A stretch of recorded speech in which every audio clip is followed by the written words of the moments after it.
Boa noite. Ele precisa convencer parlamentares, governadores e a opinião pública de que as medidas amargas do pacote fiscal devem ser aprovadas. No centro do Roda Viva esta noite, o secretário executivo do Ministério da Fazenda, Pedro Parente. Carioca, 45 anos, Pedro Parente é engenheiro eletrônico, mas fez carreira no serviço público. Funcionário do Banco do Brasil e do Banco Central, já foi secretário de Orçamento no governo Sarney, presidente do SERPRO e secretário nacional do Planejamento no governo Collor. Tornou-se braço direito de Pedro Malan no Ministério da Fazenda em 95 e continua lá. Formulou o projeto de reforma tributária do governo e agora ajudou a elaborar o programa de estabilidade fiscal que o Congresso terá de votar. Para entrevistar o secretário Pedro Parente, convidamos o jornalista Carlos Alberto Sardenberg, comentarista de economia da Rádio CBN e da TV Globo News e também colunista do jornal Estado de São Paulo. A jornalista Vera Souto, correspondente da TV Cultura em Brasília. O consultor de empresas Antoninho Marmo Trevisan, presidente da Trevisan Auditores e Consultores. O economista Celso Martoni, professor da Faculdade de Economia da Universidade de São Paulo e sócio da MCM Economia. O jornalista Celso Pinto, colunista da Folha de São Paulo e do Jornal do Brasil. E o jornalista José Paulo Kupfer, editor e comentarista do programa Negócio CBN da Rádio CBN e colunista do jornal Diário do Grande ABC. O Roda Viva, como você sabe, é transmitido em rede nacional para todos os estados brasileiros e também para Brasília. E você pode participar do programa fazendo perguntas pelo telefone 011-252-6525. 011-252-6525. Pode também entrar em contato conosco através do fax 011-3874-3454. 011-3874-3454. E, finalmente, através do nosso endereço eletrônico na internet, que é rodaviva@tvcultura.com.br. Professor, ou melhor, secretário Pedro Parente, boa noite. Boa noite. Esse ajuste fiscal, segundo os dados que foram divulgados, representa, de alguma forma, um bolo de dinheiro na faixa de 28 bilhões. De um lado, pelo corte de despesas, e do outro pelo aumento de arrecadação. E só de juros nós vamos pagar algo em torno de 34 bilhões de reais, se os meus números estão corretos. Faz sentido cortar tanto, aumentar tanto imposto para pagar tanto juro? Veja, eu acho que o primeiro ponto a chamar a atenção é de que, na realidade, esse programa de estabilidade fiscal, o que há de mais importante nele não é esse conjunto de medidas de transição que geraria, como você disse, cerca de 28 bilhões de reais. Na realidade, o que há de mais importante nesse programa são as medidas de natureza estrutural.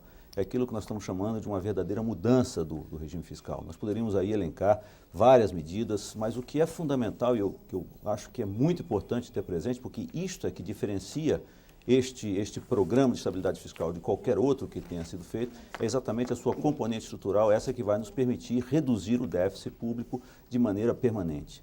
Daí então, para voltar à sua questão, não tem a menor dúvida de que ainda que nós tenhamos uma conta de juros dessa magnitude, nós não temos a menor dúvida de que precisamos fazer esse programa, porque há várias questões ligadas a essa, como por exemplo o fato de que esses juros hoje estão elevados por uma contingência não apenas essa, mas em primeiro lugar, quer dizer, momentaneamente, uma contingência internacional, quer dizer, uma dificuldade proveniente da crise da moratória russa que nos obrigou a fazer uma elevação de taxa de juros quando nós estávamos numa trajetória decrescente. Mas, sem dúvida nenhuma, a origem do problema, a primeira origem, a razão dessa conta de juros é o déficit público, é o déficit fiscal, e aí porque nós não temos a menor dúvida que nós precisamos, sim, fazer este programa principalmente sobre o seu aspecto estrutural, mas também com este componente de transição que é para nos permitir chegar a digamos, esta solução permanente da questão fiscal brasileira. Nenhum desses problemas aí que o ajuste tenta resolver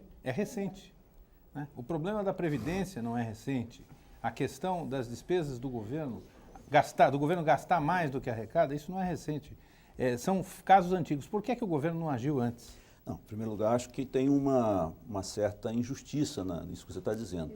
A reforma da Previdência está proposta desde 1995. Então, apenas para lhe dar um dado, se a reforma tivesse sido aprovada em 1995, essa reforma que nós temos lá hoje, tivesse sido implementada a partir de 1996, o déficit da Previdência não seria os 8,7, seria cerca de 2 bilhões de reais. Então, você já vê que já seria um número muito diferente.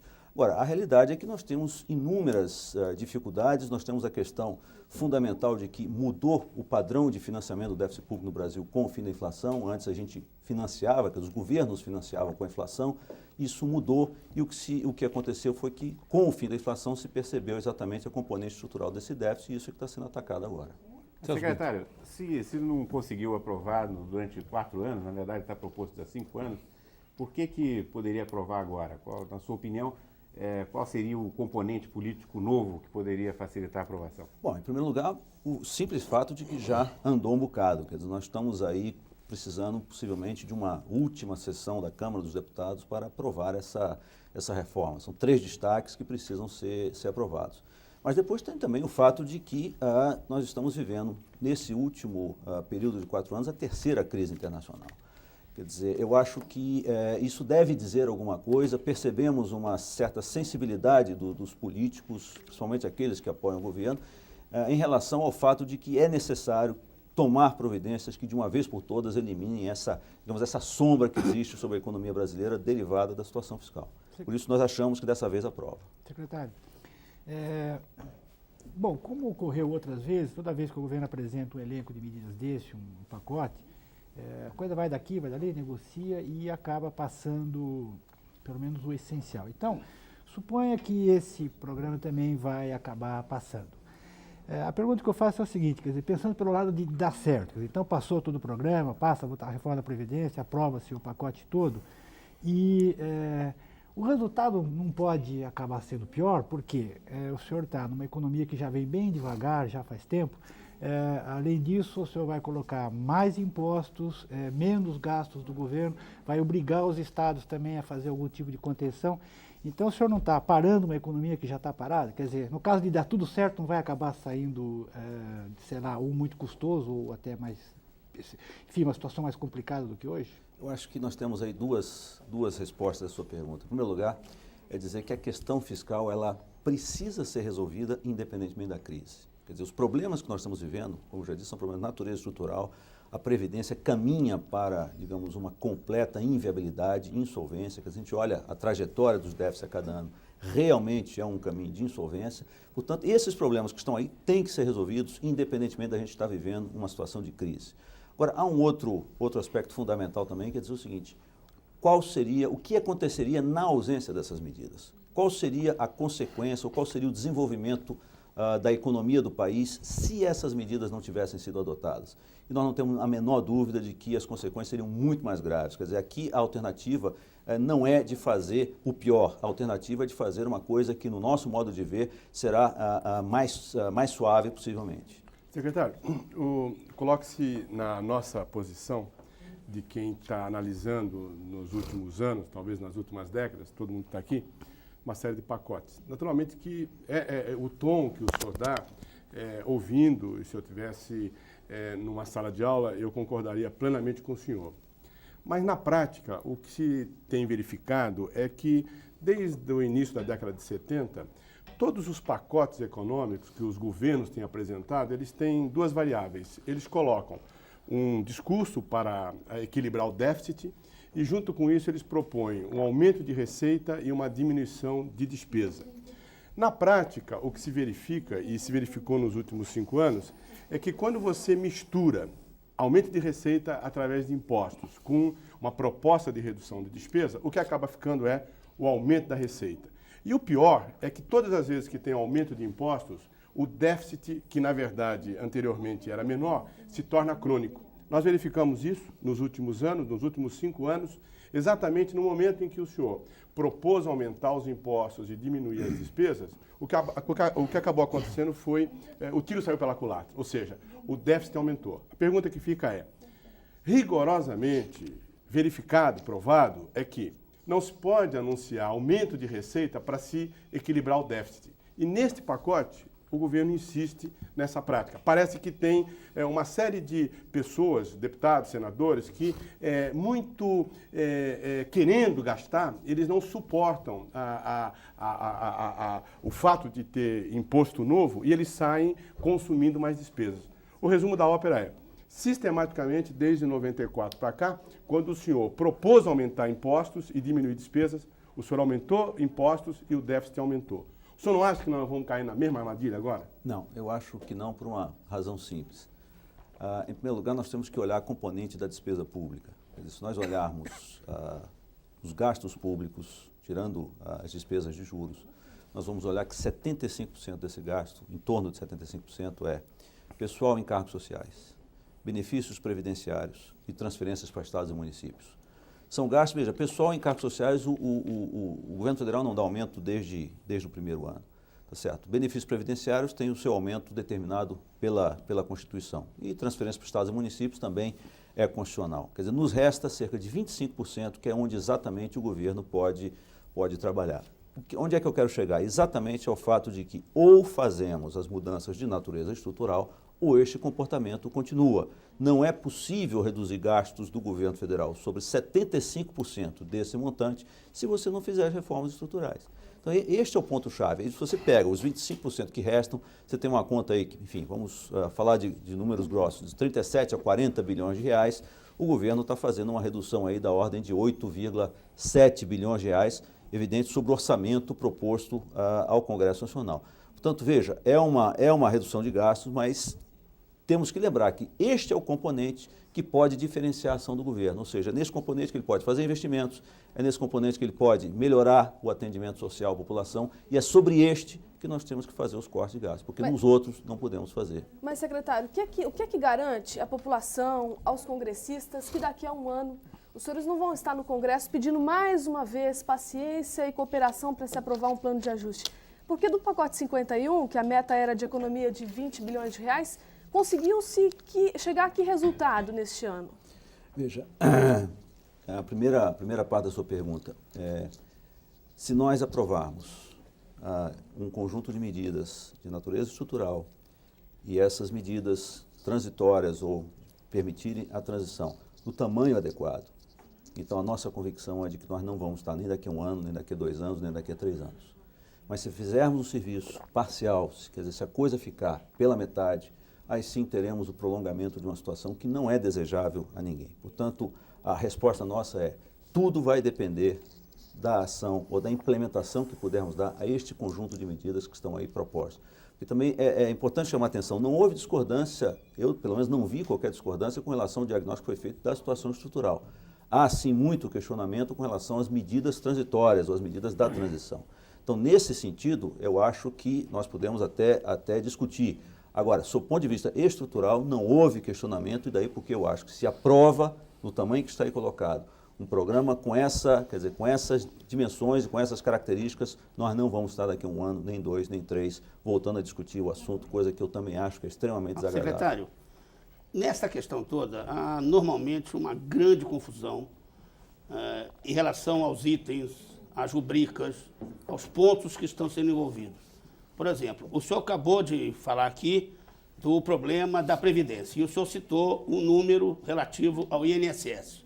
O senhor falou 8 e pouco bilhões, certamente o senhor confundiu com quanto tem que cortar, desde logo que pelos números últimos é 7,8. Tem razão. Mas isso não tem nada a ver com a previdência do setor público, que o problema é de outra natureza e muito mais grave do ponto de vista do rombo provocado nas contas públicas. Isso jamais foi colocado claramente pelo governo em nenhum momento da discussão do déficit público e das medidas para corrigir a Previdência. Outra coisa, o senhor falou, despesas de pessoal do governo são crescentes. Isso eu mesmo disse. Mesmo não tendo sido concedidos aumentos de salário, profissionalismo, há muito tempo. Porque, ao que consta, e isso o governo também nunca deixou claro, em despesas de pessoal está incluída a previdência do setor público. Inclusive, é uma conta não transparente, que os benefícios estão nessa conta e as contribuições, as poucas contribuições entram em receitas gerais, vão para o bolo das receitas. Será que não era hora de começar a falar mais claro, deixar mais claro quais são realmente enfim, os problemas? Porque se isso fosse feito, talvez fosse mais fácil até explicar que nos últimos anos o próprio governo central fez um esforço enorme de contenção dos seus gastos, da ordem de 5,2% do PIB nos últimos 3 anos. E isso nunca é dito, nunca se sabe direito. Há uma confusão. É uma coisa que parece até deliberado. Não, veja, Estranhamente. eu concordo com você que não era dito. Foi dito dessa vez, com toda a clareza, absolutamente Sim, mas toda a clareza. durante 3 anos, 4 anos, discutiu-se reforma da Previdência. Nunca foi dito. Não, veja, tem um detalhe importante. Esta reforma da Previdência que está lá no Congresso, ela ataca também a Previdência do setor público. Ela coloca, aliás, sob o ponto de vista de limite de idades, a Previdência do setor público não corre qualquer risco com relação a esses destaques que estão lá colocados ainda para votação.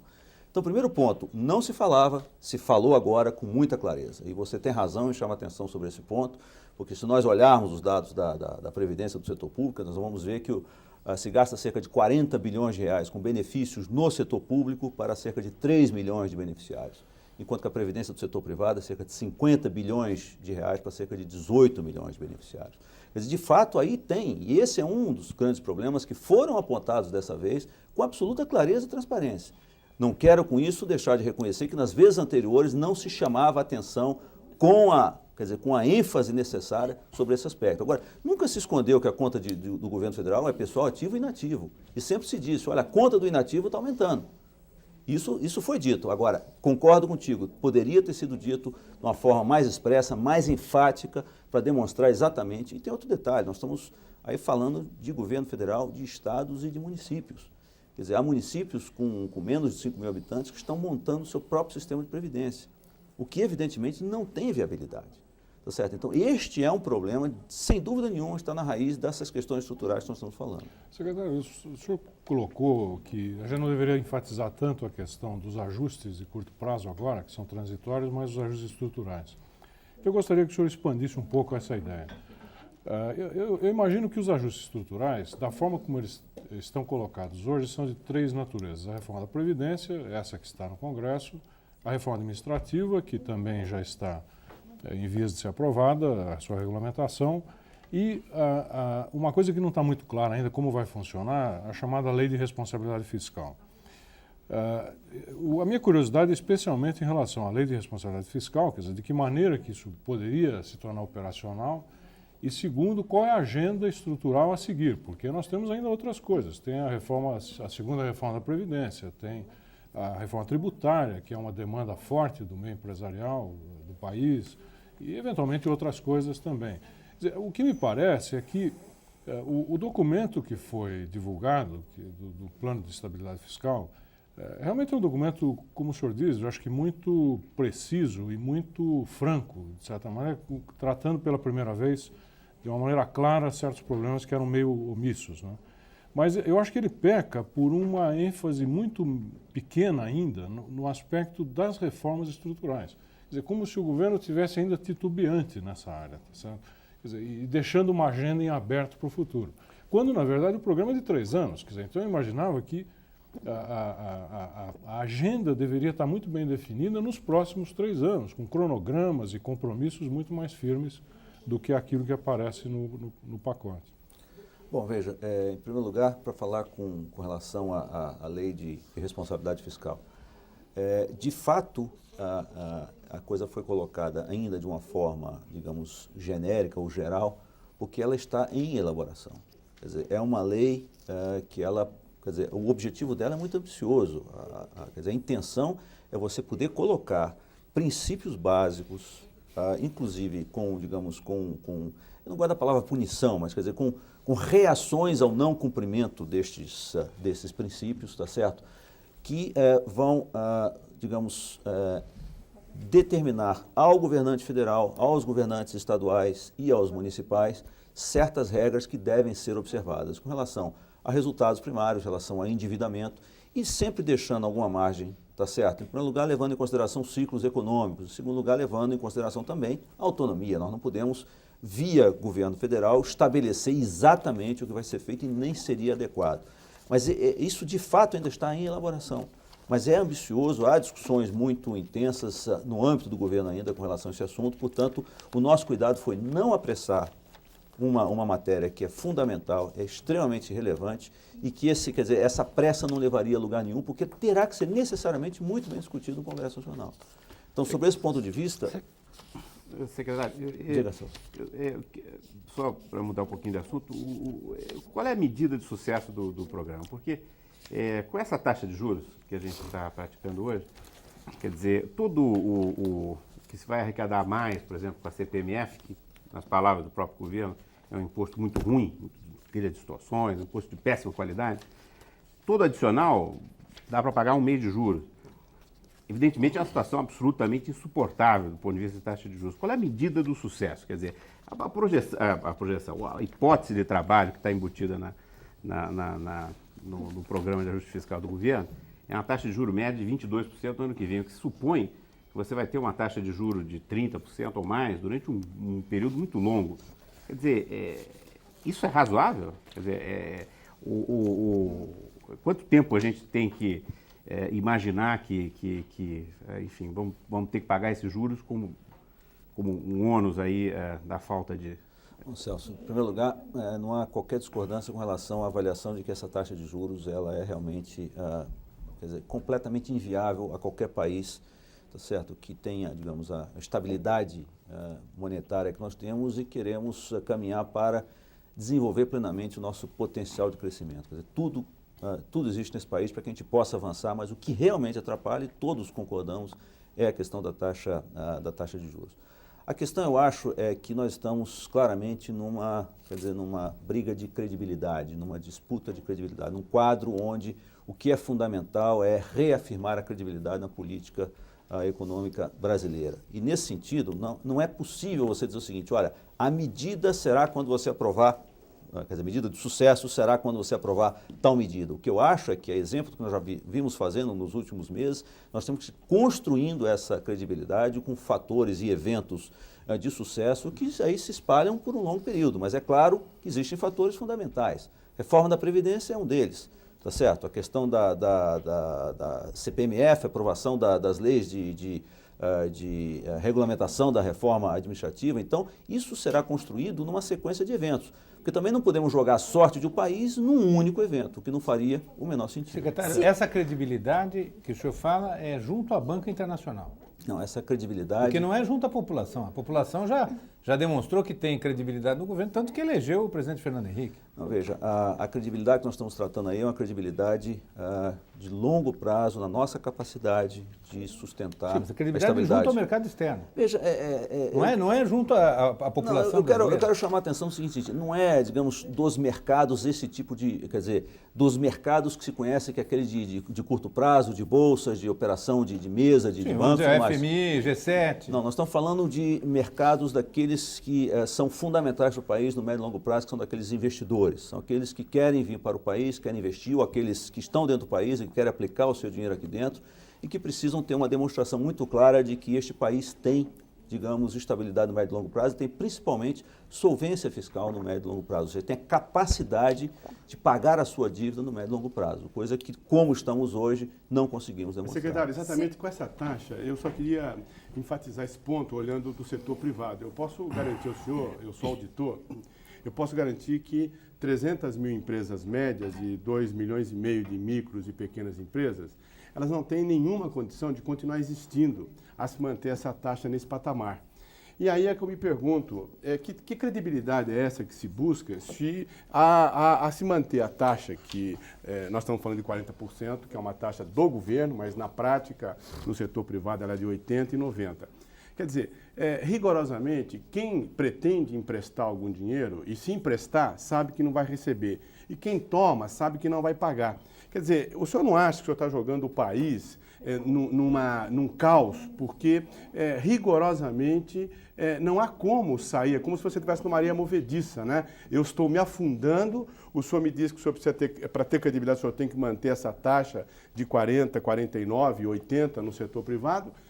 As pessoas não conseguem entender o que o senhor está dizendo, porque o senhor não vai conseguir credibilidade com essa taxa. Eu duvido que um investidor externo está sendo atraído por essa taxa e eu duvido que o setor privado está olhando o governo com credibilidade a se manter essa taxa. O senhor não acha que é o oposto? Não, veja, eu não disse que a credibilidade virá da manutenção das taxas. O que eu estou dizendo o tempo todo é o seguinte, a credibilidade virá da implementação de um programa estrutural de mudança na área fiscal. Mas não há tempo. Não, veja, tem que haver tempo. Tem que haver tempo. Agora, eu concordo contigo que nós precisamos fazer isso o mais rapidamente possível. Nós estamos tratando aqui de uma questão de poupança, de utilização da poupança. O que acontece? Existe uma determinada poupança disponível, que você soma aí a poupança interna com a poupança externa, e o governo, o setor público, que deveria estar contribuindo para disponibilizar essa poupança para o setor privado, permitindo que o setor privado utilize essa poupança às taxas de juros mais baratas, o que acontece é que o governo tem déficit, portanto, ele precisa consumir parte dessa poupança, e o pior, o seu déficit é no gasto corrente, ou seja, em pessoal, em pagamento de benefícios previdenciários, em pagamento do custeio da máquina. Portanto, isso é que é o pior, e é isso é que nós precisamos mudar. Portanto, não é dizer que a credibilidade venha da manutenção da taxa de juros. Já disse aqui e volto a dizer, o governo acha que é insustentável para a economia do país a manutenção dessas taxas de juros. Mas a forma de resolver não é através de uma redução artificial da taxa de juros, e sim através das mudanças que façam com que o governo deixe de depender da poupança interna ou externa, como vinha dependendo antes. Isso é que é fundamental. Se for aprovada na próxima quarta-feira, então, a reforma da Previdência, na próxima reunião do Copom, agora dia 11, o senhor acredita que pode haver uma sinalização de queda ou algum resultado mais expressivo em termos de juros? Não, veja, você sabe que quem define as taxas de juros é o Banco Central, quer dizer, eu não participo do Copom, não posso falar em nome do Copom, mas o que eu posso dizer com muita tranquilidade é o seguinte: aprovada a reforma da Previdência, a sinalização que isso vai trazer em termos, digamos, daquela sequência de eventos que eu falei, que são necessários para que a gente possa antecipar o sucesso futuro do programa e com isso já começar a baixar as taxas de juros, sem dúvida nenhuma existirá. E qual a avaliação que se faz no governo diante das altas taxas de juros e da constante saída de dólares? Mas aí de novo a gente volta à questão de credibilidade. Nós estamos numa briga importante, quer dizer, numa disputa importante de credibilidade. Existe um problema que não é só do Brasil, é um problema que derivou da moratória russa, mas com causas ainda derivadas da crise na Ásia, questões relativas ao Japão e tudo mais, tá certo? Então este é um problema que afeta os mercados emergentes como um todo. E nesse contexto, no âmbito dessas discussões, se falou em muitas coisas que absolutamente foram sequer cogitadas pelo governo, como questões de controle de importações, controle de movimentação de capitais, mudanças no regime cambial. E nada disso, nada disso foi cogitado pelo governo. Isto é exatamente essa queda ou essa continuação dessa saída de dólares, que já está num ritmo muito inferior, ela decorre do fato de que essas questões só estarão completamente afastadas a partir do momento que o país puder anunciar o seu acordo com a comunidade financeira internacional. Por que não discutir, colocar em debate, aceitar o debate de questões como essa, controle cambial, controle de importações, enfim, afinal há uma relação clara entre o problema dos juros e o problema do câmbio. Quer dizer, há quem diga que há. E é gente boa, com capacidade técnica e, interessantemente, de direita e de esquerda. Mas o governo se recusa a essa discussão. O máximo que ele diz é desqualificar a discussão, dizendo que é ação como dizem, dos lobistas dos vendidos. Isso, para começar, é uma ofensa à lógica, porque se o lobby dos vendidos é para mexer no câmbio, o lobby dos comprados, porque se tem vendido, também tem comprado, é para não mexer no câmbio. Então, por que desqualificar essa discussão e não enfrentá-la claramente para tentar convencer que a posição de não mexer na política de câmbio, e eu não tenho nenhuma posição, pelo amor de Deus, como o senhor disse, depois de 3 crises externas, é a melhor para nós. Veja, eu não acho que o governo tenha desqualificado a discussão. O que nós temos dito com muita ênfase repetidamente é dizer que nós não acreditamos em mecanismos artificiais. Nós não achamos que controle de câmbio, por exemplo, ou controle de capitais seja um mecanismo que se possa implementar e que venha substituir qualquer outro tipo de situação ou de relacionamento do país com o exterior no que diz respeito ao câmbio. Tanto que nós dizemos o seguinte: Isso sempre será temporário, nunca será uma coisa permanente e não resolve a raiz do problema. Então, o que nós dizemos é o seguinte, olha, exatamente porque isto não resolve os nossos problemas, vamos partir para aquilo que nós achamos que resolve, estamos debatendo, estamos lançando isso ao debate, que é, uma vez mais, a questão estrutural fiscal. É isso que nós dizemos. Então, nós não fugimos da discussão. E eu acho que você nunca me viu dizer, por exemplo, outras pessoas do governo, desse tipo de colocação de comprado, já ouvi o ministro vendido. Pedro Malan dizer que é uma coisa dos vendidos, é o lobby dos vendidos, em dólar. Não quero, já ouvi dizer. Não quero lhe Lamento. desmentir, mas eu não ouvi ele dizer, então, quer dizer, não posso lhe Secretário. confundir. Na verdade, eu acho que a questão da taxa de juros aí, vamos colocar, vamos dizer, claramente a coisa. Vocês têm um prêmio embutido na taxa de juros que reflete, de um lado, a desconfiança no país e reflete o risco de câmbio, tá certo? Como é que o governo está tratando disso? Eu acho que corretamente está tratando, primeiro, fazendo o ajuste fiscal. Essa é a primeira perna da solução, mas tem uma segunda perna da solução que realmente, acho que é o que o Zé Paulo está tentando colocar, que não é o momento, talvez, de se considerar isso seriamente agora, mas é uma mudança no regime cambial brasileiro, porque nós estamos num não regime, quer dizer, nós não somos nem um regime de taxa flutuante de câmbio, nem um regime de taxa fixa. Nós ficamos no meio do caminho, tentando uma política de ajustamento espaçada no tempo, né, que, como o próprio ministro disse no seu pronunciamento do pacote, quer dizer, a época do gradualismo acabou. Ora, se acabou a época do gradualismo, eu acho que resolvido o problema fiscal, equacionado esse problema fiscal, vai se impor a segunda perna da solução, que é a questão do regime de câmbio. Veja, você está com este regime de câmbio permitindo uma desvalorização do real em relação ao dólar de cerca de, enfim, dependendo da inflação, mas de 5% a 6% ou mesmo 7%, tá certo, ao ano. Isso em relação ao dólar. Se você considerar outras moedas, como por exemplo o ien, considerando o que aconteceu recentemente, você ainda tem uma desvalorização maior do real. O que nós achamos é que esta é a forma correta de tratar dessa questão, porque está permitindo um ajuste do real, ao mesmo tempo em que nós temos os ganhos de produtividade que decorrem desse novo paradigma produtivo ou de investimentos que nós estamos implementando no nosso país.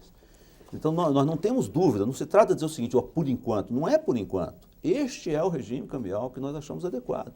E achamos adequado porque ele está permitindo esse ajuste do real de uma forma correta, de uma forma equilibrada e permitindo mudanças reais da taxa de câmbio. Porque essa é uma questão fundamental. Quer dizer, quando se fala em desvalorizações, a questão que sempre sobra é a seguinte, quanto dessa desvalorização, que é nominal, restará como desvalorização real? E é isso que ninguém consegue responder. As experiências recentes que nós temos visto aí são experiências muito ruins.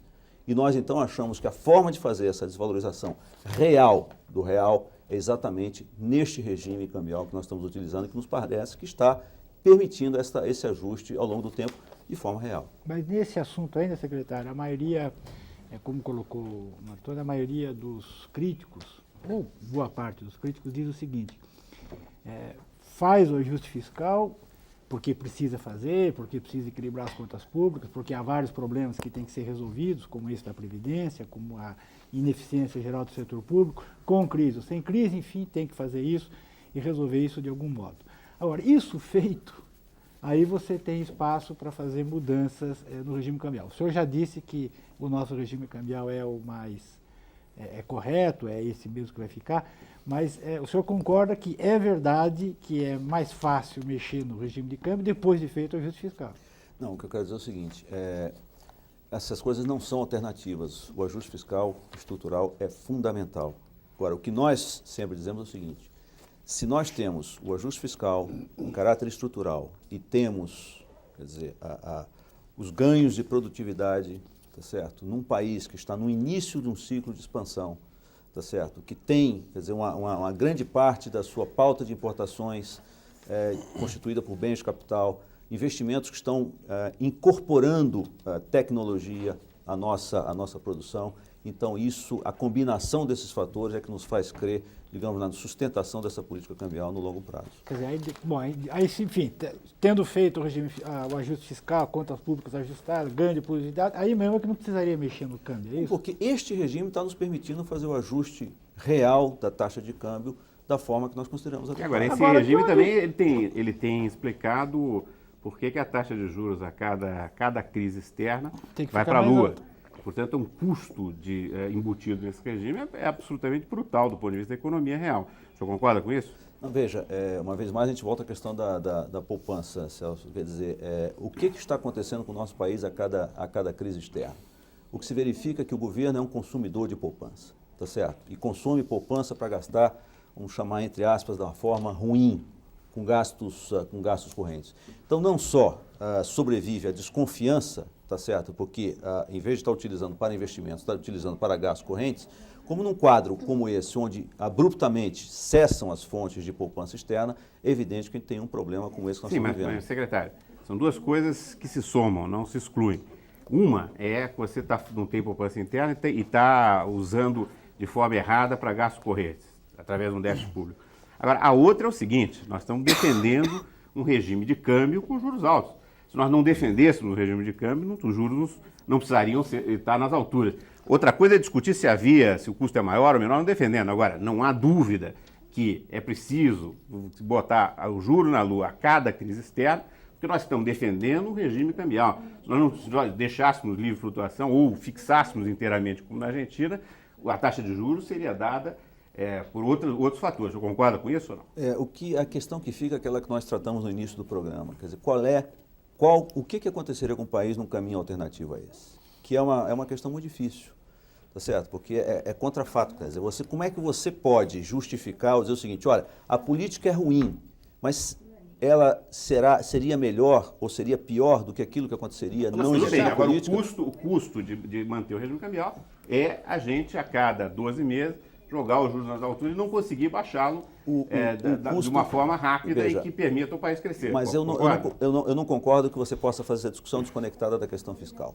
Também, mas Esse também uma questão externa. Então, veja, concorda? eu concordo no seguinte sentido. Quer dizer, você resolvida a questão fiscal, tá certo, você teria um custo muito menor para a manutenção dessa política cambial. Então, voltando a falar da questão do tempo, o senhor comentou agora há pouco aqui, numa das respostas, que tem que dar tempo. E isso, claramente, é uma coisa de urgência. Quer dizer, o que eu estou entendendo, como muita gente, é que nós temos pouco tempo para resolver essas dificuldades pela própria situação externa, pela própria situação interna. E agora o senhor também disse que a lei de responsabilidade fiscal está sendo elaborada ainda, é uma lei complicada, vai ser colocada e tal. O senhor não acha que tem um problema com o governo Fernando Henrique, que é esse problema de demorar para fazer as coisas e de relaxar toda vez que a situação dá uma melhorada? Porque tem sido assim nas outras crises, né? Piorou na causa do México, aí depois deu uma melhorada, todo mundo... No caso da reforma da Previdência, por exemplo, até já iam deixando para outro mandato, para outra legislatura, etc. Depois que veio a crise da Ásia, aí corremos atrás de novo da reforma da Previdência. Quer dizer, o senhor não acha que de novo está tendo essa questão de falta de urgência? Não, eu não acho que esteja havendo agora falta de urgência. O que eu estou fazendo questão de separar é o seguinte, existem questões como, por exemplo, a lei da responsabilidade fiscal, que ela demanda, sim, tempo para o seu preparo, que, no entanto, não é tanto assim. Isso terá que ser enviado ao Congresso Nacional até o dia 4 de dezembro, nós queremos fazê-lo antes. Mas existem outras questões, como a reforma da Previdência, que já está para ser votada, tá certo? Existe a regulamentação da reforma administrativa, existe aliás, já está em vigor, que é uma medida provisória, que é aquela que regulamenta os regimes de previdência no setor público. Essa é fundamental, essa é absolutamente fundamental, já foi feita por medida provisória. Então, veja, nós não podemos, há uma particularidade desse país que eu prezo muito, que é o fato de sermos uma democracia. Nós não podemos ter a pretensão do Poder Executivo vir e baixar um conjunto de medidas, todas elas imediatamente em vigor, porque existem regras que têm que ser seguidas. O que nós precisamos fazer é ter a condição de convencer o Congresso Nacional, convencer as bases políticas do governo da importância, da necessidade e da urgência dessas medidas. Nessa democracia, secretário, é o Banco Central quem determina uma porção de coisas. O Banco Central que não é sequer independente, como em muitos outros países democráticos, e a sensação que se tem, lendo aí o que a imprensa traz de críticas em relação à política adotada, aqui no próprio Roda Viva teve o cientista Inácio Sachs, que é um dos críticos aí da política adotada pelo governo. A sensação que se tem é que o governo só raciocina a partir do modelo que ele estabeleceu. Modelo esse que diz abertura para importação, esse câmbio relativamente engessado, né? Uma proposta de país que muita gente define como sendo um modelo neoliberal. Modelo esse que essa crise asiática, da Rússia e esses novos acontecimentos mundiais colocou em xeque. Quando há quem diga que os chamados países baleias, a Índia, a China, o Brasil, a Rússia, mais ou menos, né? Uma baleia mais forte um pouco, mais cheia de arma nuclear, mais baleia ainda, teriam condição de agir de uma maneira um pouco diferente, quer dizer, preservando o mercado interno, valorizando esse mercado, salvando setores industriais que hoje em dia foram liquidados por essa política. O governo, ao que tudo indica, não admite esse outro caminho. Não, veja, me incomoda um pouco, às vezes, da ideia, algumas vezes já passaram nesse programa, que o governo não aceita discutir. Aceita sim, tanto que eu, por exemplo, estou aqui hoje discutindo. Sim, nós ficamos felizes com isso. Isso, exatamente. Agora, uma outra questão fundamental é o seguinte, nós sabemos que há um enorme valor numa coisa que esse país tem, que é o seu mercado. Mercado interno, que ainda tem um potencial enorme a ser explorado. Nós sabemos que o mercado é constituído de consumidores, aliás, eles é que consomem, por definição. E nós sabemos que atender bem este consumidor é uma necessidade. E nós achamos que a forma de atender melhor a este consumidor é permitir que a nossa produção, a produção interna, se submeta ao teste de qualidade, ou seja, que tenha condições de competir com uma produção internacional. Se isso acontecer, todos saem ganhando. Essa é digamos, a base daquilo que nós estamos discutindo e fazendo. Só que a França, por exemplo, os Estados Unidos, o Japão, em muitos aspectos, tem todo esse raciocínio, mas preservam determinados setores industriais. Estabelecem ou cotas de importação, ou se estabelece determinadas alíquotas de importação que protegem a indústria nacional. Não foi esse o caminho adotado pelo Brasil. Não, veja, nós estamos praticando, digamos, abertura de mercados desde 1991, 90, 91. Estamos aprendendo, tá certo? Quer dizer, nós já fizemos, nós não tínhamos o controle aduaneiro, quer dizer, a valoração aduaneira. Isso foi implementado, que é um ano, se tanto, atrás, e começa a dar os seus resultados agora. A própria questão dos processos anti-dumping, é verdade que a nossa forma inicial de trabalhar foi uma forma um pouco burocratizada. Isso tudo estamos aprendendo e vamos aperfeiçoar. Agora, isso decorre da prática, não existe outra forma de aprender a não ser através da experiência prática. Não tenhamos dúvida, quer dizer, no mercado internacional não há inocentes. Você tem toda a razão em chamar a atenção de determinados países que falam de discurso, de aberturas e tudo mais, mas tem em prática, pelo menos em alguns setores, um procedimento diferente. Isso nós temos que combater, não tenha dúvida que temos que combater, mas nós achamos, uma vez mais, que não é com o fechamento completo da nossa economia que nós vamos beneficiar a imensa maioria da população brasileira, aquela que é consumidora. Secretário, eu queria voltar a essa questão da democracia. Acho que é interessante a gente, talvez, aprofundar um pouco mais. Eu vou tratar aqui de discutir a questão interna. A mim me preocupa a questão interna. Eu noto que o pacote ele foi muito cuidadoso, até porque o FMI, seguramente, ele não permitiu que o governo, por exemplo, taxasse com o IOF ou importação, ou que estabelecesse barreiras, ou que taxasse, por exemplo, as viagens ao exterior, que era uma pretensão do governo, uma vez que esta conta vai consumir 5 bilhões de dólares esse ano. Então, se é que é para a gente falar de democracia, eu queria também tentar esclarecer por que o governo optou democraticamente em taxar através da COFINS, taxar através da CPMF as empresas no Brasil e, naturalmente, os contribuintes, e não democraticamente aumentou a alíquota do imposto de renda. Eu queria entender o seguinte, eu suspeito que houve duas coisas aí. A primeira, de que havia um interesse muito grande em manter esse fluxo de pessoas viajando. O que me parece muito interessante, a Disney World vai continuar cheia de pessoas lá. Ok, esse é o primeiro ponto. E eu não vou receber o IOF relacionado com esses dólares.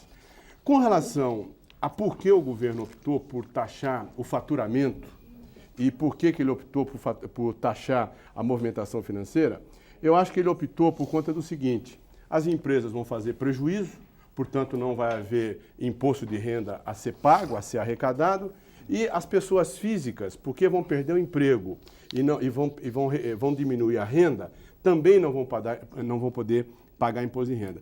Quer dizer, eu entenderia que essa questão democrática da discussão de um pacote, já que foram tantos pacotes, precisaria ser melhor colocado. Quer dizer, primeiro, o FMI, obviamente que esse pacote, ele tem muito daquilo que o FMI prefere e gosta. Acho que isso é muito claro.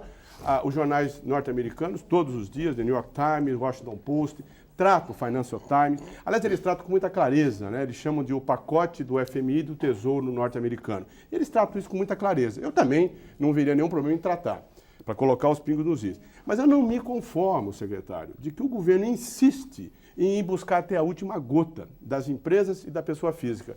Eu sou só um técnico, e eu percebo isso. Eu analiso há mais de 20 anos essa questão. Me parece uma crueldade esse negócio de o governo dizer que ele não vai cobrar mais imposto de renda. É claro que ele não vai cobrar, não tem como cobrar mais imposto de renda, mas ele vai buscar na COFINS e na CPMF. Quer dizer, essa questão, a gente só não acha que a gente tem que explicar bem esse assunto? Não, isso veja, no primeiro lugar, dizer o seguinte, para nós não é um pacote, isso é muito importante ficar claro, para nós é um programa de estabilidade fiscal. Correto. Tá certo? Quer dizer, se não ficar claro este componente estrutural, nós falhamos na nossa comunicação. E olha que nós temos feito um enorme esforço nesse sentido. Olha, o componente fundamental desse conjunto é o seu componente estrutural.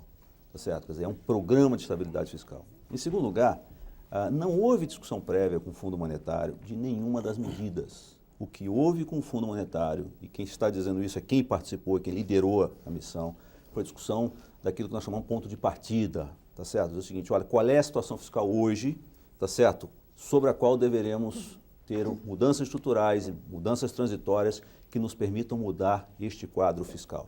Tá certo? Então, essa é outra observação que precisa ficar muito clara. Quer dizer, nós não discutimos medidas. Essas medidas e esse programa foi feito no Brasil, preparado pelo governo brasileiro, apresentado em primeiro lugar a política, quer dizer, ou seja, aos políticos, aos partidos que apoiam o governo, depois a imprensa brasileira e agora o Dr. Mauribir está lá no Fundo Monetário exatamente discutindo esse conjunto de medidas. Portanto, a ordem foi aquela que nós consideramos adequada num regime democrático.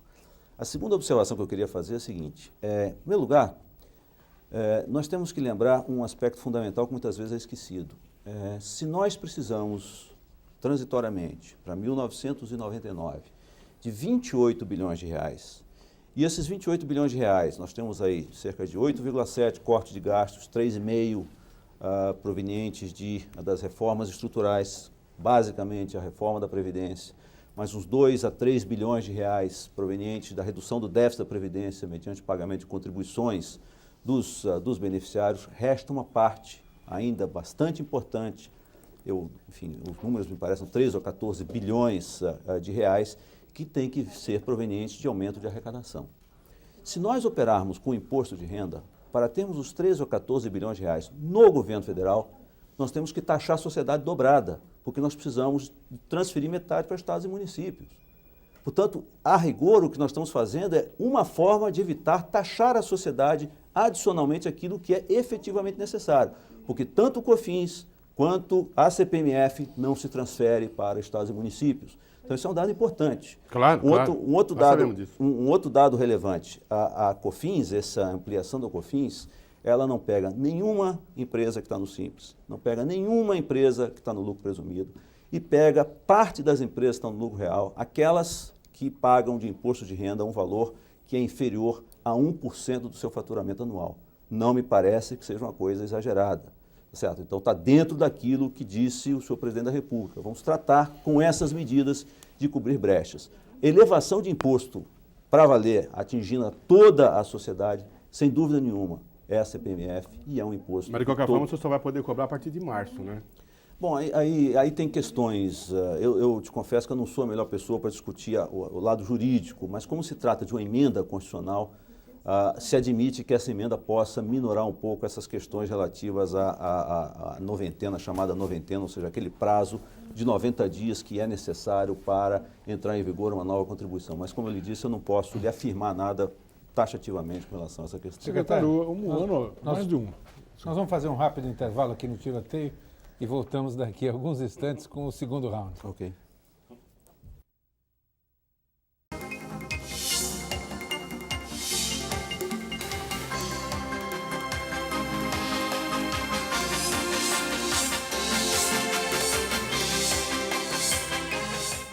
Bem, voltamos com Roda Viva, hoje entrevistando o secretário executivo do Ministério da Fazenda, Pedro Parente. Eu tenho aqui algumas perguntas de telespectadores, duas delas relativas mais ou menos ao mesmo assunto, uma de José Flávio Araújo e a outra de Ciro, que foi enviada pela internet, não tem o nome completo. Ele diz que é engenheiro, funcionário público federal e que recebe mensalmente um salário cerca de 40% abaixo do que ele ganharia na iniciativa privada.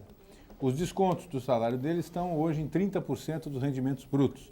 E com o aumento do INSS, ele vai ter descontado 35% do salário bruto.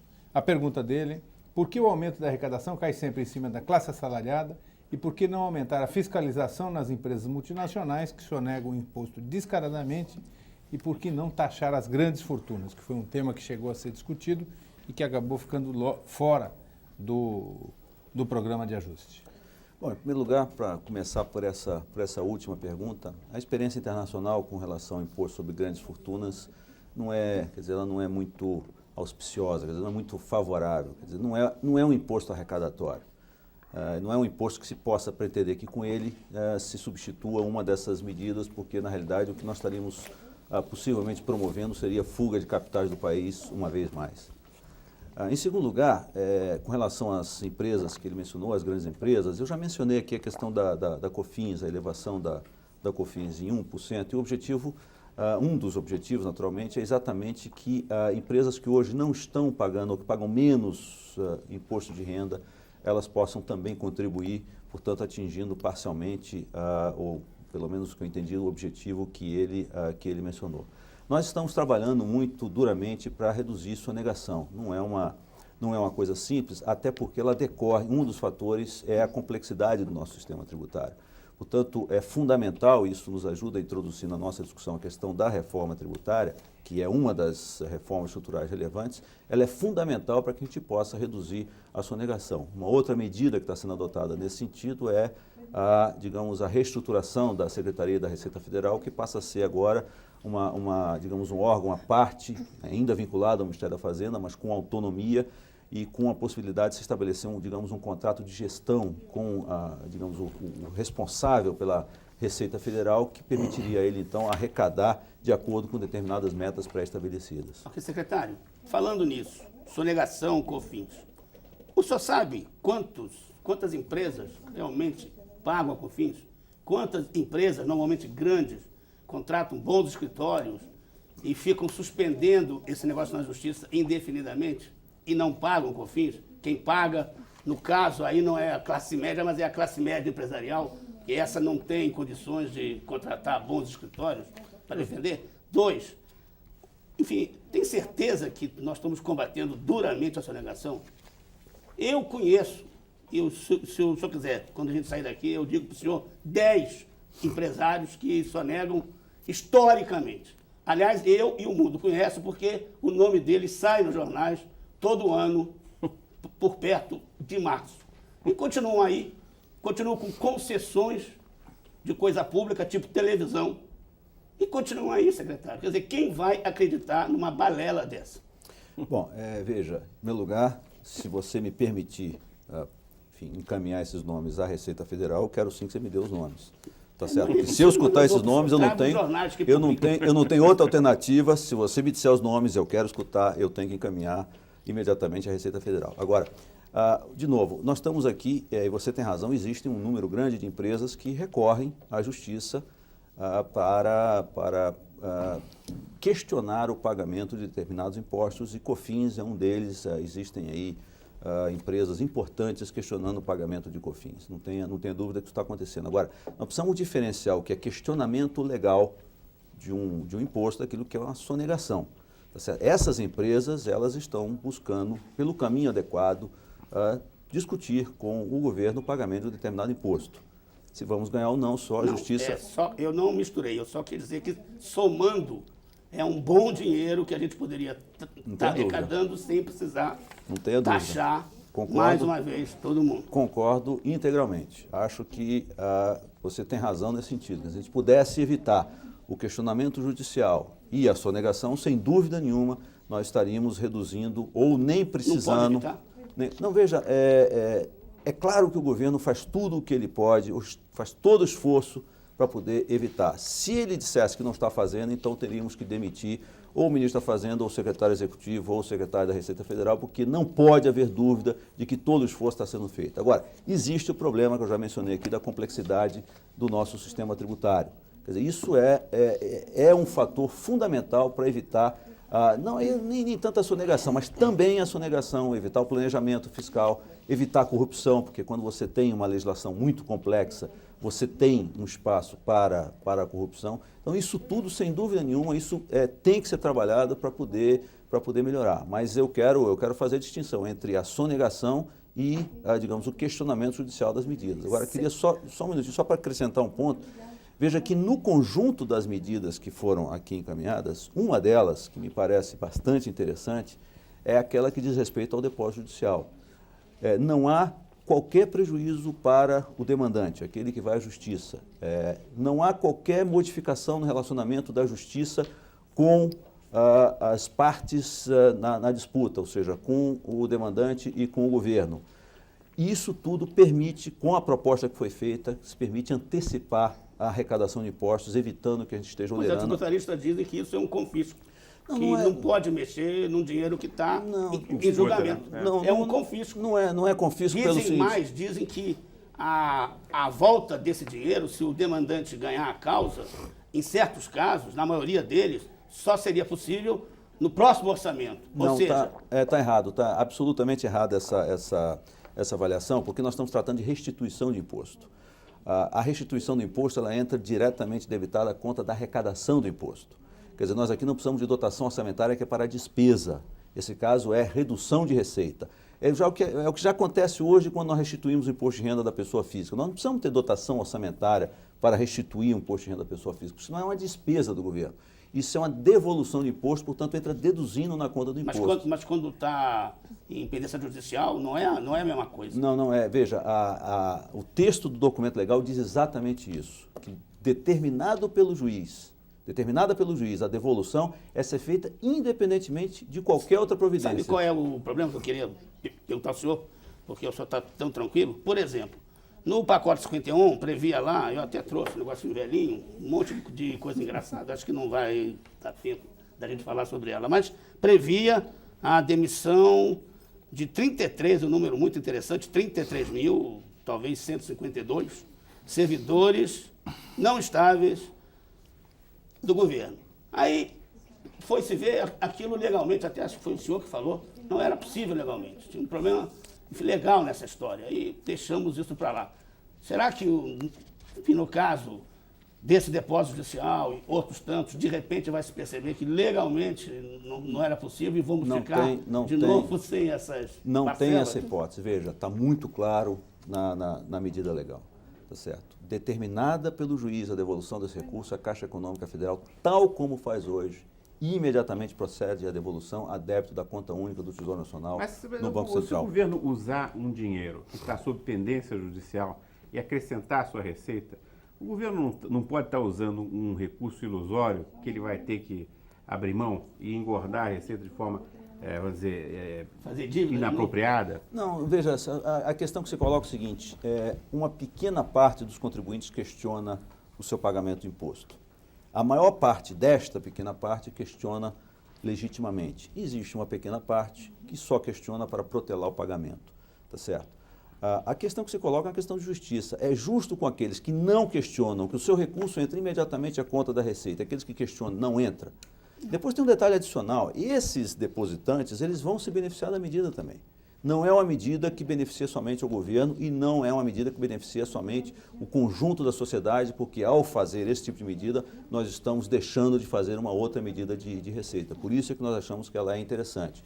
O depositante ele também é beneficiado, porque na hipótese dele ganhar a causa, o seu dinheiro é devolvido com correção Selic. E isso é porque quando nós parcelamos um imposto, é também a Selic que nós cobramos. Na questão de simetria, nós não poderíamos proceder de forma diferente, enquanto que hoje esse depositante ele recebe TR. Então, é difícil encontrar nesta medida alguma coisa que possa, de fato, representar vamos chamar assim, um defeito, porque ela, do ponto de vista operacional, é exatamente o mesmo. Quer dizer, o depositante, ele faz um depósito judicial por determinação do juiz, que encaminha isso à Caixa Econômica Federal, que procede como procede antes, e na determinação do juiz de liberação desse depósito é feito imediatamente. Isso é que precisa ficar claro, e o depositante, nesta situação em que ele recebe o dinheiro de volta, ele tem um pagamento com correção via Selic. Secretário, fala um pouquinho da situação dos estados. Alguns governadores eleitos, alguns não, os governadores eleitos de oposição se reuniram em Brasília e propuseram ali algumas medidas para tentar encarar esse pacote ou essa situação que vem aí quando eles tomarem posse. Uma das medidas que eles propuseram é retirar do cálculo da Lei Camata a despesa com o pagamento de pessoal do Legislativo e do Judiciário. Certamente isso já foi encaminhado ao governo. Eu queria saber, dá para negociar alguma coisa nesse sentido de mudança de cálculo da Lei Camata? Olha, eu te confesso que nós não recebemos essa proposta colocada concretamente, mas eu não sei o que isso refresca para o Estado. Quer dizer, Mas eles dizem também que querem tirar desse negócio os inativos, e aí refresca para burro. Não, mas de novo, eles vão deixar de pagar os inativos? Eles vão Não, deixar mas de eles pagar? Não Eles calcula. vão deixar Eles de não pagar? vão precisar ter 60%. Não entra naquele limite. Sim, mas da veja, folha então eles vão ter dentro da Lei 60%. Isso é pior para eles, porque eles vão ter que ter 60% com o pessoal ativo. Sobre isso tem que somar o pessoal inativo, mas as despesas com o Legislativo, o Judiciário e outros poderes, como eles chamam, que é a Procuradoria, o Tribunal de Contas, tá certo? Acima dos 60%. Vai dar uns 90 aí. Consumindo Significa que eles não vão recursos. pagar a União. Não, a União. Pois é, A União Aliás, nós já tem temos- proposta, né? Não, O não. que eles querem, de fato, e melhor todos eles pra já eles. disseram, ou pelo menos 3 governadores do Rio Grande do Sul, de Minas e do Rio já disseram claramente o que eles querem, na verdade, é renegociar a renegociação da dívida deles com o governo federal. Ou seja, não querem pagar o que foi assinado no ano passado, aliás, como era muito previsível que fosse acontecer Aliás, na virada. secretário, já estão de olho na COFINS e na CPMF. Por isso que eu continuo achando, é um erro meter imposto Olha, nessa brincadeira. Peraí, vocês estão falando várias coisas aqui, vamos responder uma de cada vez. Em primeiro lugar, quero voltar ao ponto anterior. Quer dizer, não vejo qualquer vantagem para os estados, nenhuma vantagem. O que vai fazer é com que hoje, coisas que eles poderiam ter alguma pressão para segurar, que é o gasto com os poderes e o gasto com os inativos, deixando de fora do limite da lei, da chamada Lei Rita Camata, eles vão deixar de ter esse instrumento que lhes ajuda como administrador público. Porque eu não acredito que políticos de carreira que estejam administrando estados, o seu principal objetivo não seja atender a sua população através de investimentos e de obras sociais. Eles vão ter cada vez menos dinheiro para fazer esse tipo de coisa. Portanto, eu não acho que essa seja uma solução para nada. Sinceramente, eu não consigo entender qual é a lógica dessa proposição. Com relação aos contratos... A menos que o governo federal pague essa conta. Então, ele chega na questão... Veja, o governo federal não tem como pagar essa conta. Não tenho dúvida, mas os governadores querem, né? Eu acho que é fundamental essa discussão, porque nós precisamos, de fato, avaliar todos os aspectos que caracterizam uma federação. Quer dizer, a federação, no meu modo de ver, é uma figura que cabe mão dupla, ou seja, não é só do governo federal para os estados. É fundamental também que eles apresentem um procedimento que justifique a sua autonomia. Evidente, eu não quero aqui dar lições a ninguém, ainda mais pessoas que foram ungidas nas urnas, mas o que eu penso, o que eu interpreto, o que eu considero é de que não é possível imaginar que esses contratos foram assinados com a pessoa física do governo anterior. Isso me parece um pouco primário até. Na realidade, nós fizemos contratos com os governadores eleitos naquela ocasião, contratos esses aprovados e negociados sem qualquer coação com esses governadores, aprovados pela sua Assembleia Legislativa, portanto, com todos os requisitos formais e de legitimidade aí colocados. Portanto, nós não vemos por que se possa imaginar... O que iria acontecer se eles resolvessem não pagar? se dessem um calote no governo federal? Veja que Tropas?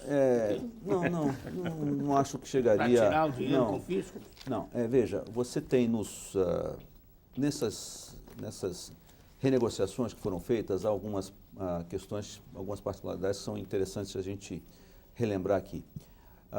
Em primeiro lugar, o fato de que elas foram, digamos, sendo aperfeiçoadas ao longo do tempo. Em primeiro lugar, nenhuma renegociação renegociou o que já havia sido objeto da renegociação anterior. Tá certo? Então, esse é um dado importante, quer dizer, nós nunca renegociamos o já renegociado, o que nos parece um princípio absolutamente fundamental. Em segundo lugar, nós fomos aperfeiçoando, por exemplo, os mecanismos de garantia. Passou-se a ter mecanismos de liquidez ou de autoliquidação da dívida, que é constituído pelo bloqueio dos recursos dos Estados nos fundos de participação e mesmo recursos próprios provenientes da sua arrecadação de ICMS, portanto. Neste último caso, nós incorporamos ao programa, ao contrato, um programa de ajuste fiscal e também um processo de estímulo à privatização, tendo em vista os ganhos de eficiência para a economia como um todo. O que acontecerá se eles não pagarem, como já acontece hoje, é o fato de que nós teremos que utilizar esses mecanismos. Eu quero frisar muito essa palavra teremos. Não cabe ao administrador público, não cabe ao funcionário público, ao responsável por esse setor lá na Secretaria do Tesouro Nacional, o direito de determinar se aplica ou não a sanção. Ele tem que aplicar, senão ele é responsabilizado pessoalmente por uma gestão indevida de recursos públicos. Então não cabe, quer dizer, não cabe uma decisão, quer dizer, não há discricionariedade nesse momento. Tá certo? Então nós, como já fazemos, quer dizer, o Tesouro bloqueia os recursos dos fundos de participação e, se necessário, bloqueia os recursos próprios.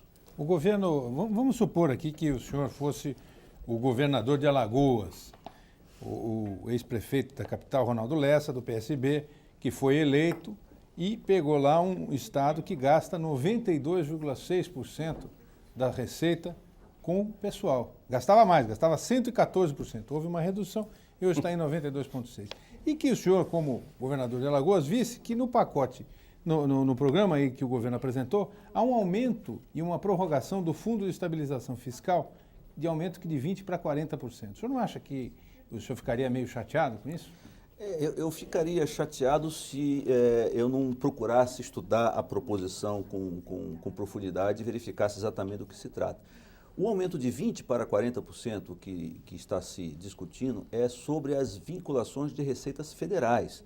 Ou seja, é um assunto de economia interna do governo federal. Tudo bem, só que o governo estadual não tem economia interna. É isso que eu digo. Não, mas veja, como é que alguém que gasta 92% pagando o pessoal que não foi ele que contratou? Não, mas como é que ele resolve o problema? Uma vez mais, esse tipo de visão, se não foi ele que contratou, dá a ideia de que isso é um problema de pessoa física. E não é um problema da pessoa jurídica, governador do Estado, que sempre existiu. Foram governadores, não ele, outros, mas ainda assim governadores, que de alguma forma causaram o problema que ele vive hoje. Mas eu quero fazer ligação com o FEF, quer dizer, a proposta que está aí colocada, em primeiro lugar, ela não precisa ser discutida imediatamente, porque o fundo vai até o final do ano que vem, mas ela é uma proposta que o aumento de 20% para 40% diz respeito a receitas federais, não afeta as receitas dos estados. No que diz respeito aos estados e municípios, melhora para eles na prorrogação em relação à situação que existia antes. Não melhora em relação à situação em que não existia FEF nenhum, tá certo? Porque eles deixariam de transferir ao governo federal, digamos, uma parcela que se hoje é de 100, tá certo? Deixando de existir o FEF, não transferiria nada, e com essa proposta que estamos fazendo, eles transferem cerca de 55. Portanto, melhora para os estados essa proposta. Agora, o problema do estado de Alagoas, independentemente disso, você tem toda a razão, ele persiste, porque um estado que paga 90 e tantos por cento, 92%, como você mencionou, com o pessoal, tá certo? Ele fica numa situação extremamente difícil para poder prestar à sociedade daquele estado os serviços que tanto necessita. Aliás, é um estado muito carente. Então, como é que ele resolve isso? Como é que o senhor, que assessoria o senhor daria? Porque a ideia, quer dizer, a pergunta não é simples assim. A ideia é a seguinte: o que tem a ver com a questão federativa? O que está mais ou menos na cabeça dos governadores é que há certos tipos de problemas têm que ser resolvidos pelo governo federal e não pelos governos estaduais, porque os governos estaduais não são culpados disso. Por exemplo, eles falam, a dívida cresceu muito por causa da taxa de juros. A taxa de juros não é determinada pelos governos estaduais, então a culpa não é deles, eles tiveram um problema oriundo de um evento sobre o qual eles não têm controle. Ou por outras razões, sempre há essa ideia de que tem que resolver em Brasília, e tem sido assim, essa é a verdade. Quer dizer, embora existam, por exemplo, várias regras, existissem sempre regras de controle do endividamento dos estados, sempre havia um meio de conseguir uma exceção. Sempre tinha um precatório aqui, um ali. Um meio de conseguir uma exceção, as tais excepcionalidades que o Senado aprovava e que acabavam, sim, permitindo que a solução do problema estadual fosse levada para Brasília. O que eu estou perguntando é o seguinte, quer dizer, o que o senhor está dizendo agora é que não vai renegociar, que teremos que cumprir as cláusulas. Quer dizer, o que o senhor está querendo dizer agora é que isso aí mudou, quer dizer, que a disposição agora é que o problema dos estados resolva lá nos estados. Por exemplo, o governador de Alagoas que se vire lá com a sua assembleia, com os seus eleitores, com o seu partido, para resolver o problema lá dos 92%? Não, veja, em primeiro lugar, você me pergunta como é que ele resolve isso? É fundamental que a gente aprove a regulamentação da reforma da Previdência. É fundamental que a gente aprove essa lei que trata do regime de previdência do serviço público. Quer dizer, são esses instrumentos que estarão colocados à disposição dos senhores governadores para que eles possam atuar no sentido de resolver problemas dessa natureza. Porque o problema de uma folha muito grande não é um problema que afeta só Alagoas, afeta grandes estados da nossa federação. São problemas graves. Agora, com relação à questão dos juros que você mencionou, eu quero lembrar que essa questão ela ficou superada a partir do momento em que você renegociou, porque você renegociou com uma taxa de 6% ao ano, mais uma correção pelo IGP. E o Celso se lembra quanta discussão isso deu, de cálculos de subsídio, uma série de coisas. Sim, mas a dívida estava grande, no caso de São Paulo, por exemplo, estava grande por causa do... Nós, exatamente para não prejudicar os estados com discussões que necessariamente seriam longas, nós fixamos uma data de corte, que foi dia 31 de março de 1996. Tá certo? Então, toda esta elevação de taxas de juros que ocorreu em 1997 e ocorreu agora de novo, não afetou de forma nenhuma a dívida dos estados. E um detalhe adicional é que as prestações que os estados pagam são um percentual da sua receita. Não é uma prestação fixa, ao contrário do que é, por exemplo, uma despesa de pessoal. Tá certo? Portanto, caindo a receita, cai também o valor da prestação, porque ela é um percentual da receita. Agora, essa dívida, secretário, ela de alguma forma o governo federal aparentemente absorveu. Talvez o senhor poderia explicar melhor como é que se formou, nesses 4 anos, a dívida mobiliária. Quer dizer, nós saímos de perto de 60 bilhões, estamos aí com 340. É uma novidade para o Brasil, porque a gente se acostumou a olhar a dívida com contrapartida ativos, investimentos. Hoje nós tivemos uma dívida que se multiplicou por 5, por 6, é de 310, 340, dependendo do dia ou da semana que a gente possa medir. E a questão que fica primeiro, como é que ela está composta? O que é dívida que foi formada por déficit? O que é dívida que foi formada por transferência, por exemplo, de dívida dos estados? O que é dívida de juros? E a segunda pergunta que eu faria o senhor acha que dá para pagar essa dívida? Não tem a menor dúvida que dá para pagar a dívida. Quer dizer, a dívida interna, o Brasil nunca teve problemas de rolagem da sua dívida interna, nem mesmo quando tinha os períodos mais agudos de inflação. Portanto, não temos a menor dúvida com relação a isso. Desde que as taxas de juros começam a cair, né? Não, veja, rápido, senão aí nós vamos taxa de juros, inaugurar não tem mais problema inflação. Não, o problema da taxa de juros para nós é um problema que é muito mais amplo, já discutimos aqui hoje, tá certo? Diz respeito à nossa própria condição de crescer, de se desenvolver, de permitir investimentos, de geração de emprego e de renda. Mas a questão, voltando à questão da dívida, em primeiro lugar, você sabe que o conceito que é fundamental é o conceito da dívida consolidada do setor público, ou seja, a dívida total. E aí é sempre importante, o ministro Malan sempre chama atenção para isso, dizer o seguinte: não existe no mundo um conceito de dívida pública que seja mais abrangente do que aquele que nós utilizamos no Brasil. Nós aqui incluímos no conceito de dívida pública o governo central, onde tem Banco Central, tem o Tesouro Nacional e a Previdência Social, estados e municípios e empresas estatais. Quer dizer, você pode encontrar subconjuntos desses, mas não uma estatística que seja tão ampla e tão transparente quanto esta estatística de dívida pública que nós utilizamos. Então, primeira observação, nós temos que olhar, na realidade, ao total da dívida. E aí, olhando todos os componentes, inclusive a dívida externa. Você tem razão que a dívida interna aumentou muito, mas ela aumentou por alguma das coisas que você já mencionou. Em primeiro lugar, pela própria redução da dívida externa decorrente da acumulação de reservas. Isso fez com que você tivesse um aumento de dívida interna.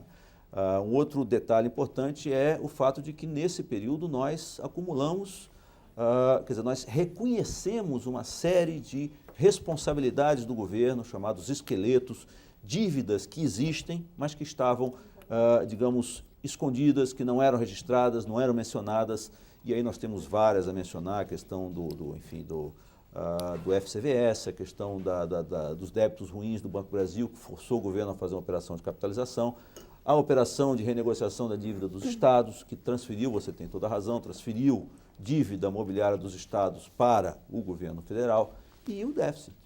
Quer dizer, claramente o déficit era financiado antes de 1994 pela inflação.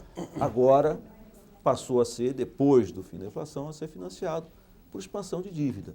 Esse é um dos fatores mais importantes. E é de curto prazo, né, secretário? Vence 70 Não, bilhões na realidade nós temos conseguido, mesmo no período recente, expandir o vencimento médio da dívida interna. A dívida externa nós não temos problema de prazo. A dívida interna, no tempo da inflação, era vencia diariamente, era rolada diariamente. Nós começamos um trabalho de alongamento dessa dívida utilizando títulos pré-fixados durante, quer dizer, até a crise de outubro, novembro do ano passado. Fomos obrigados a encurtar a dívida, depois começamos a utilizar papéis ligados à taxa da Selic, papéis pós-fixados, e com isso, então, voltamos a alongar o perfil da nossa dívida, o vencimento da nossa dívida. Agora, voltando à questão dos governadores, então, quer dizer, o que eu estava querendo colocar era a questão mais política, quer dizer, sim, houve toda a negociação, todas essas garantias, etc., mas a prática comum tem sido a de toda vez renegociar, toda vez voltar ao assunto e recolocar o problema quando ele se aparece.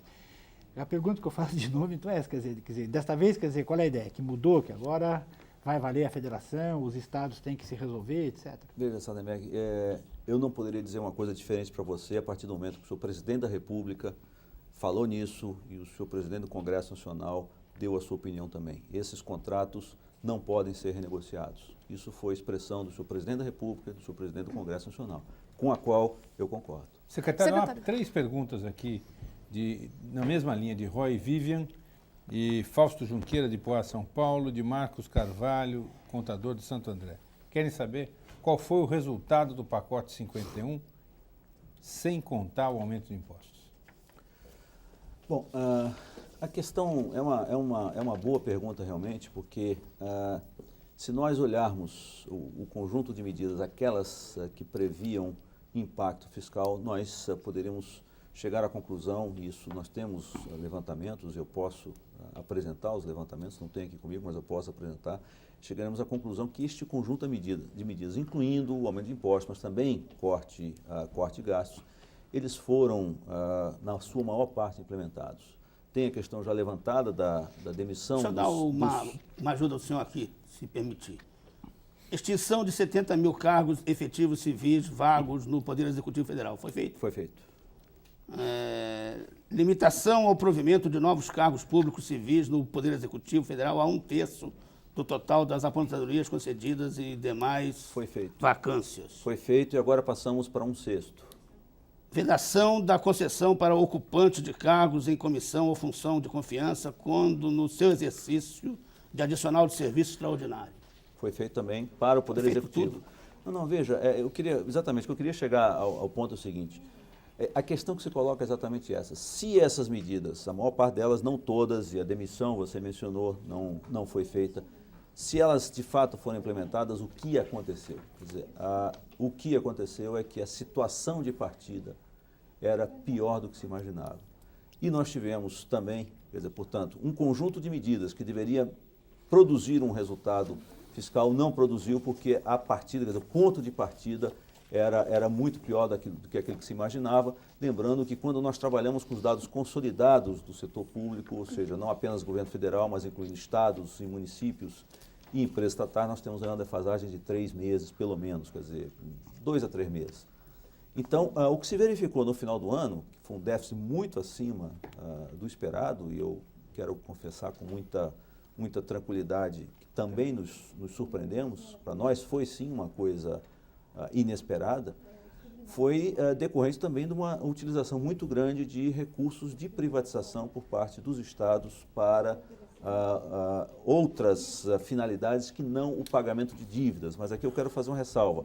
Alguns estados utilizaram para pagar dívidas, mas essas dívidas não eram dívidas contabilizadas, como, por exemplo, dívidas com empreiteiros, dívidas com funcionários. Esse tipo de dívida não é capturado nessa estatística do Banco Central, porque ela trabalha basicamente com dívidas com o sistema financeiro. Então, a realidade é de que o conjunto de medidas proporcionou um resultado importante, uma vez mais, vamos preparar uma demonstração disso, mas a situação ficou muito pior do que se imaginava, exatamente porque o ponto de partida era pior do que aquele que imaginava. Mantendo a carona, só para seguir na linha aqui das perguntas dos telespectadores, Fábio Damasceno, de São Paulo, Valdênio Caminha, não está dito de onde, porque é de Fortaleza, Valdênio Nogueira Caminha, advogado de Fortaleza, Eli Ramos, de Belém do Pará, e Marli de Lima, funcionária pública aposentada de Recife, Pernambuco, perguntam basicamente a mesma coisa.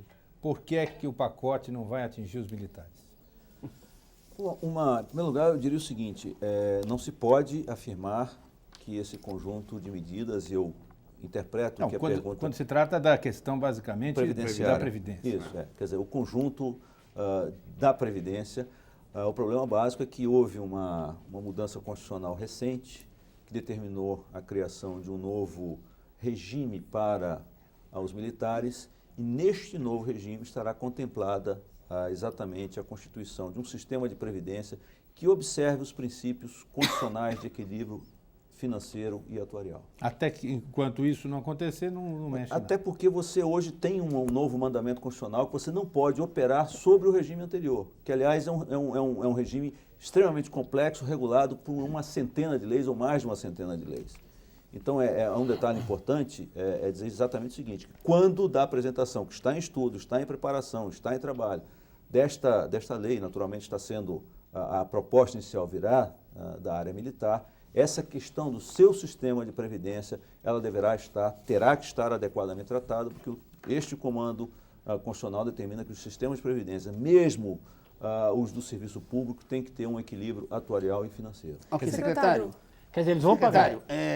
Desde o começo do programa, o senhor fala na necessidade de mudança do regime fiscal, como forma até de ganhar credibilidade e confiabilidade para o futuro da nossa economia.